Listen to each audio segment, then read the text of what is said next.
Most people talking about AI don't actually know the meaning. In fact, they don't even know what they're actually using.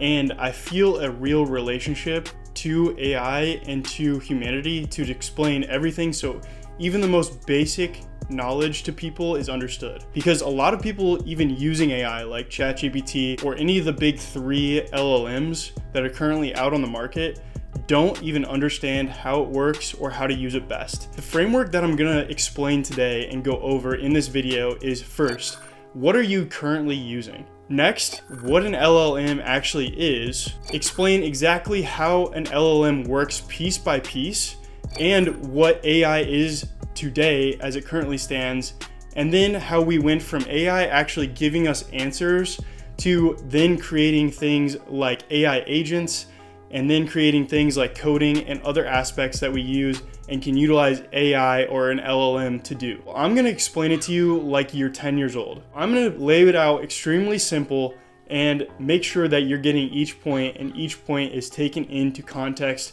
and given examples of how you can visualize it on your own. All right, so let's start with what you're probably using on a daily basis, which is a chat model or an LLM that is built through a prompter. The perfect example of this is something like ChatGPT, like the Claude prompter, or even Gemini if you're into the Google integrations.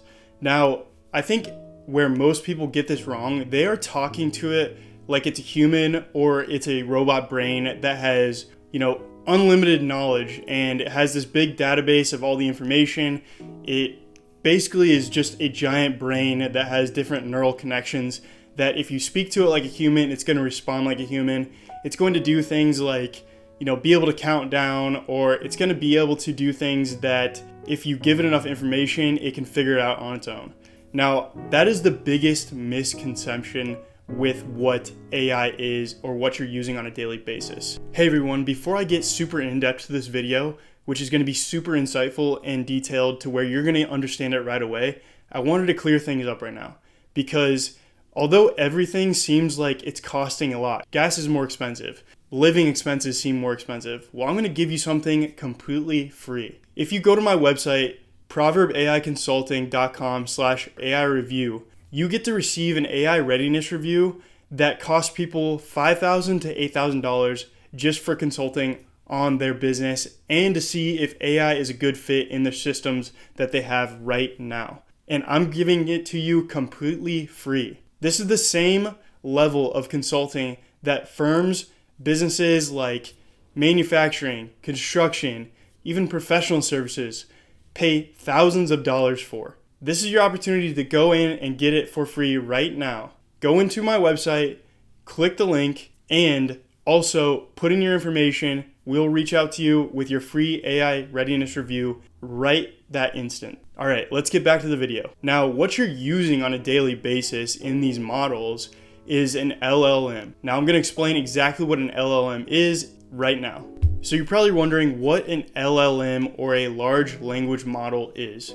Well, to put it simply, it is a mathematical equation or an algorithm that chooses words based off of the context that is given, for instance, a sentence in a prompter. You can think of an LLM as a system trained on huge amounts of text so it can predict what the text should come next. So if you're thinking about a sentence like, the dog is blank, right? Or the cat is blank. It's not using context of knowledge of what a cat is.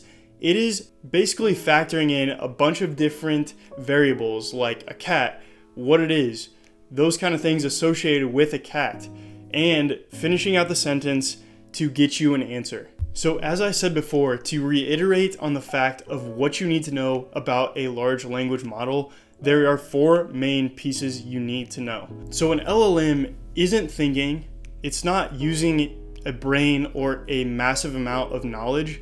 It's actually just using mathematical equations and reasoning to make predictions on the next text or the next word. So if you can understand that it's not a brain, it doesn't think like a human, and it doesn't have intelligence per se, it is trained on a ton of data. Like, we're talking billions and billions of data points. That's why it takes so much computational energy to actually run a large language model or as some would say, artificial intelligence as an instance. So if you can figuratively think that all it is just predictions based off of mathematical equations, hopefully that changes your understanding of what AI or a prompter like ChatGPT actually is. Alright, so the first part of an LLM that I want you to understand is something called neural networks. Now we, as humans, have neural networks in our brains. They are connections between ideas, memory, and our brain, as we learn things, creates more and more connections, and we start to remember things, we start to make pattern recognition happen, and that's what makes us human, right? Our brain has connections, we understand things, we learn things, and then we have memories to back them up. So that's what I'm going to explain in this next step with input layer, hidden layers, and then an output layer. So there's three pieces to a neural network. There's nodes, there's weights, and there's layers. So a node is essentially just a pocket of a network that holds data, okay? A weight is based off of the connection that one node makes to the other. Depending on the strength of that connection, a weight is weighted heavier for connections that are stronger compared to connections that are not as strong. So let's say that we're comparing bananas and apples, right? Well, a connection to that would be fruit, right? Those are examples of fruits. A very strong connection between the two. Now, maybe a weaker connection between the two would be something like they both have skin. Well, you can peel a banana, but you can't really peel an apple the same way. So maybe that has a weaker connection to each of the examples or the nodes. And then next, let's talk about the layers. So an input layer is a layer that receives information, right? So if you type in to a prompter, what is the color of the sky, right? A hidden layer are pieces that actually do the extraction of data so that the LLM can make pattern recognition possible. And then the output layer will then put out something that will connect the two together. So I want to put into example a dog, for instance. So if you were looking at this image, right, you would obviously know that this is a dog because you've either seen this dog before or you know the different characteristics of what makes a dog, right? It has ears, it has a nose that is elongated or pointy, it has a tail. For instance, if a LLM was making a connection and looking at the pixels of this image, it would make connections by the fact that this dog has dog-like ears, it has a tail like a dog, it has a nose or a face like a dog, and it's sitting on four legs, which all dogs sit on four legs. So that kind of connection is what making a connection in a neural network is actually doing. So the input layers are things like the nose, the tail, the ears. The hidden layers are what actually connects the patterns, and then the output layer is what puts out the final answer, which would be yes, this is a dog. All right, the next piece or part 2 of an LLM is something called transformers. And no, this isn't like the image that I'm showing right here, but in essence, what this is a neural network and a specific architecture that is designed to make connections more readily available, but also introduce something called attention. So this piece of technology or architecture of neural networks is actually what made ChatGPT so impressive the first time it came out. Because in the past, before all of that, before transformers were introduced, LLMs were very stupid. They didn't have any context, they didn't have memory, they didn't make those long form connections to text. So it would easily forget things even within that same sentence. And this sort of architecture of neural networks made LLMs so powerful and do such cool things to make people think that it was a legit brain working, not actually a pattern recognition architecture based off of analytics and mathematics. So in essence, transformers allow an LLM to look at the whole scope of a sentence, a paragraph, or the entirety of a book at this point, when it can read a full book and analyze everything within it. Whereas older models previously were reading it word by word or text by text, it now allows the LLM to take everything in the full scope of a conversation and be able to make connections between the text. So here's a really good example of context and how it works in tandem with a full sentence. So for instance, I could say Jackson went to the bank to fish, right? That would infer that I went to a riverbank, right? Not a actual bank. Just like if I use the sentence, Jackson went to deposit a check at the bank, that would infer that I'm actually going to a bank where money is held, not where I could do fishing. So that example is just a perfect example of how LLMs have progressed and be able to recognize that I'm going to the riverbank, not an actual bank where they hold money or do deposits or cash checks. All right, so part 3 of an LLM that you need to understand is something called tokens. So tokens are pieces of a text that are broken out not like a word, but separate completely. And this is how LLMs take in information. Now, humans take in information with words, text, sentences, punctuation. Well, LLMs work a little bit differently. Now, a token can be a piece of a word, it can be one letter of a word, it can even be a full word if that actually is how it's broken up. But this is how LLMs work, and the token system is something that is super distinct to understand. Because if you're thinking about an LLM like it's a brain and it's processing every letter, every word, every sentence, you're thinking about it completely wrong. So the best analogy that I can make is Lego bricks. And the reason for that is that if you're trying to design something like a car on a grand scale, you're not given a door or a window out of Lego bricks. You are given separate Lego pieces to put together a door or a windshield or a car hood that will ultimately become a car in the long run.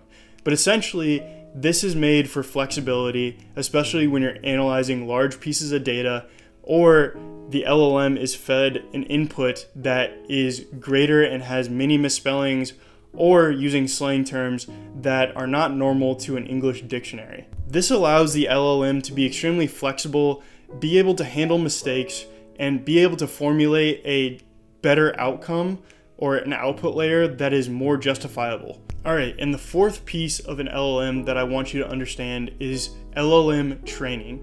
Now, this is the piece of an LLM that can make it so powerful based off of the more data it takes in. And basically, training is just giving an LLM a ton of data to be able to adjust different neural networks and reasoning so that it performs better and makes better predictions over time. So basically, before any sort of training happens on an LLM, the next predicted word is essentially random.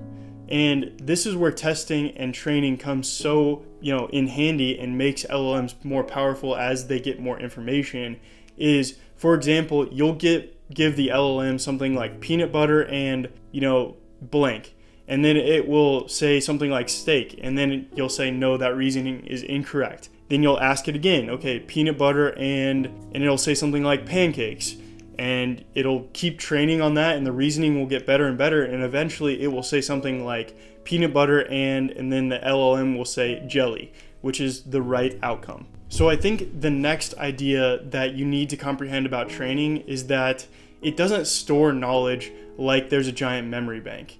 What actually happens is that the reasoning over billions and billions of data points, it being fed articles, it being fed books, it being fed everything across the internet, even conversations between people on Reddit, everything gets trained on this model. So it really isn't storing any sort of answers. It's just getting really, really good at predicting the next sort of text or outcome based off the information and the things that it's trained on. So think about that and the amount of training data that has actually been taken in and the accuracy of models. So the larger the model or the larger data that has actually been given is sort of like shopping in a warehouse full of food, right? You have every sort of food possible, so every sort of possible pattern recognition or parameter is under that roof. Whereas if you're using a smaller language model, there's less data that it's trained on, and you can think of this as like a mini mart or a convenience store, where you may have the essentials and you may have, certain types of drinks, certain types of candy, certain types of food, but you're not going to have as many different varieties or of parameters that you would if you got and went into a food warehouse or something like a Costco. So now that you understand a little bit more about how an LLM actually works and the type of information it gathers so that it can make a better prediction of an outcome that you put in from an input. Well, there's a framework that I like to use, and it's called the CLEAR framework. All right, so what is the CLEAR framework that I use to get the most accurate responses from a prompter like ChatGPT? And it starts with C, which is context.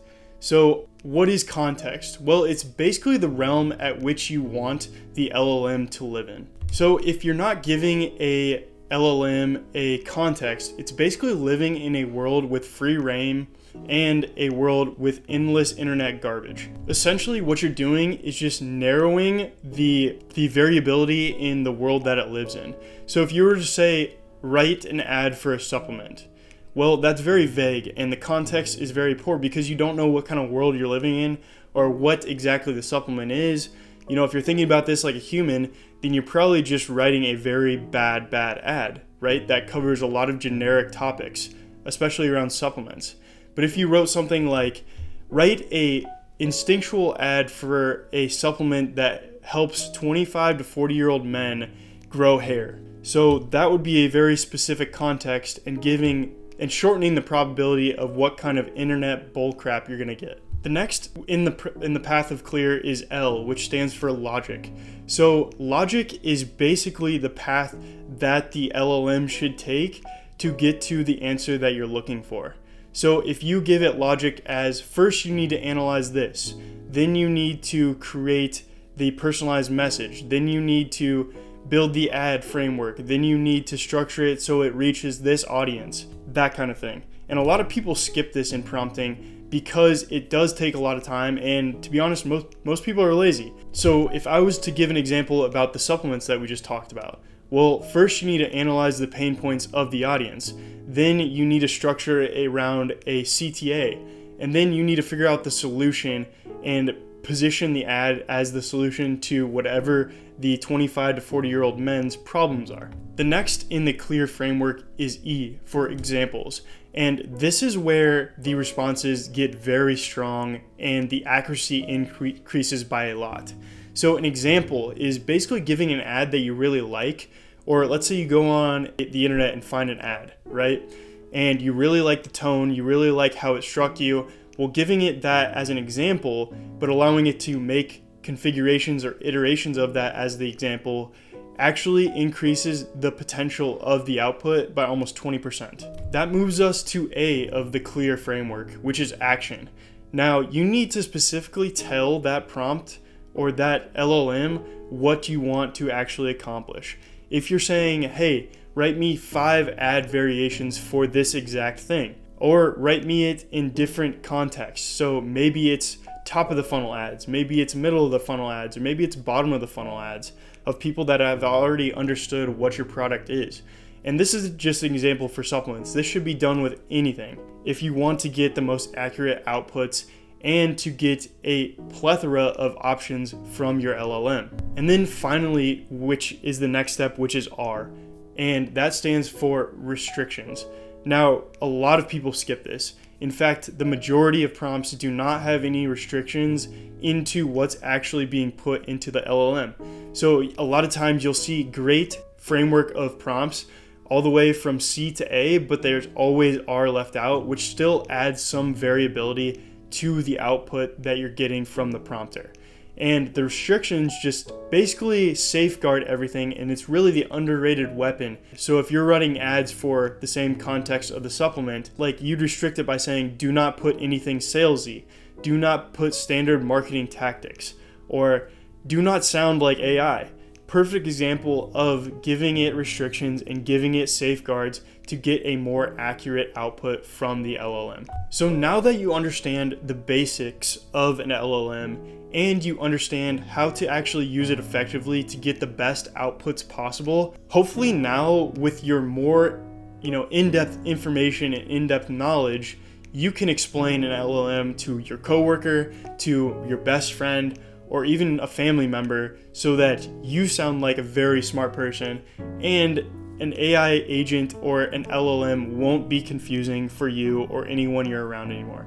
So now that you know this framework, you can better understand how to utilize AI to get these sort of outputs and get the sort of information that will make it the most effective tool in your toolbox. So without further ado, my name's Jackson from JR Automations. I'm glad you stuck with me through this video. If you liked this type of information and want to see more about AI, how to utilize AI, how to utilize prompts, hit like, hit subscribe, and stay tuned till next week. Thank you. Have a good day.